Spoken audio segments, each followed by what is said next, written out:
Olá, hoje a gente vai mergulhar fundo num texto bíblico, um que realmente mexe com a gente, sabe?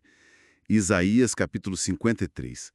E o que pega logo de cara é como ele descreve a figura principal. Não é aquele rei poderoso, bonito, pelo contrário, né? Diz que ele não tinha beleza nem formosura, que a aparência dele não atraía, fala de alguém desprezado, o mais rejeitado entre os homens. É um começo bem impactante, eu diria. Impactante mesmo. E essa imagem de rejeição só aumenta quando descreve o sofrimento. Chama ele de homem de dores, alguém experimentado nos trabalhos, alguém que as pessoas, assim, viravam o rosto para não ver. Mas o fascinante, né, é que o texto não para aí. Ele logo conecta essa dor toda a um nós. Sugere que esse sofrimento tem um significado direto para outras pessoas. Quem é essa figura? Por que a dor dele importa tanto para a gente? Exato, essa conexão é o ponto-chave do capítulo, eu acho. O texto fala, verdadeiramente ele tomou sobre si as nossas enfermidades, nossas, e as nossas dores levou sobre si, e fica ainda mais pesado, olha só. Ele foi ferido por causa das nossas transgressões, nossas falhas, né? E moído por causa das nossas iniquidades. A linguagem é muito intensa. Intensíssima. Transgressões, iniquidades, são os nossos erros, nossos pecados, né? Sim. E a ideia principal parece ser essa, substituição. O castigo que era para trazer paz para nós estava nele. E pelas feridas dele é que viria a cura para a gente. É uma inversão total. Precisamente.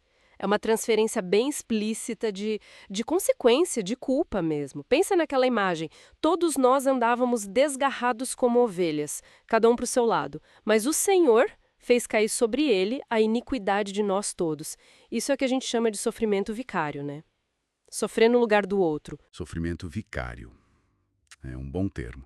E ele encara isso, em silêncio.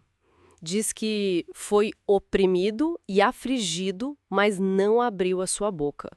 Como um cordeiro foi levado ao matadouro. Nossa, essa imagem. E como a ovelha muda perante os seus tosquiadores, assim ele não abriu a sua boca. Poderosíssima essa imagem do cordeiro. E a injustiça não para por aí. Fala que pela opressão e pelo juízo foi tirado. Parece indicar um julgamento falho, injusto. E mesmo sendo inocente, o texto reforça isso. Nunca fez injustiça, nem houve engano na sua boca, mesmo assim. Designaram-lhe a sepultura com os ímpios e com o rico na sua morte. Parece o fim, né? Uma tragédia completa. Mas aí, Aí vem a virada. E que virada! Teologicamente, é bem complexa. O texto solta essa, todavia ao Senhor agradou moê-lo, fazendo-o enfermar. Essa frase, ela é muito debatida. Como assim agradou a Deus esse sofrimento todo? é difícil de engolir, né? Muito, mas o próprio texto parece dar uma pista conectando isso a um propósito maior, um propósito de redenção. Diz que quando a vida dele se torna uma oferta pelo pecado, um sacrifício para consertar as falhas dos outros, aí sim, ele verá sua posteridade, prolongará os seus dias e mais, o bom prazer do Senhor prosperará na sua mão. O sofrimento não era o fim da linha. Entendi. Então, esse sofrimento extremo, essa morte, não é o ponto final. É tipo um caminho para algo maior. A ideia é que por meio dessa oferta, dessa dor toda, ele consegue a justificação para muitos. É isso. Exatamente isso. O resultado desse percurso tão doloroso é a redenção, a justificação. O texto diz: com o seu conhecimento, o meu servo, o justo, justificará a muitos. Justificar aqui significa declarar alguém justo, correto diante de Deus apesar dos erros. Mesmo com as falhas. Sim. E como ele faz isso? A resposta está lá, porque as iniquidades deles levará sobre si. Ele carrega o peso dos erros dos outros.